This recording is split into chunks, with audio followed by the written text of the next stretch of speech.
Introduction to the UK Theory Test. What are the requirements to take a theory test? Do you know what is included in the multiple choice questions?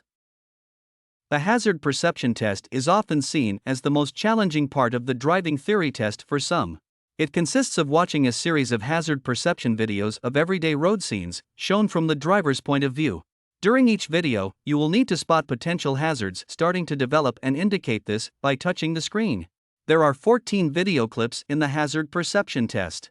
In order to pass the hazard perception test, you will need to score at least 45 points out of a potential 75. Only one of the video clips will contain 2 hazards, the rest will contain only 1.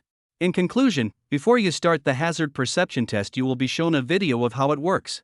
You will then watch the 14 video clips. The clips feature everyday road scenes and contain at least 1 developing hazard. One video clip will contain 2. You will only get 1 chance to watch each video clip. Are you struggling with your theory test? We offer support in our office or via Zoom call.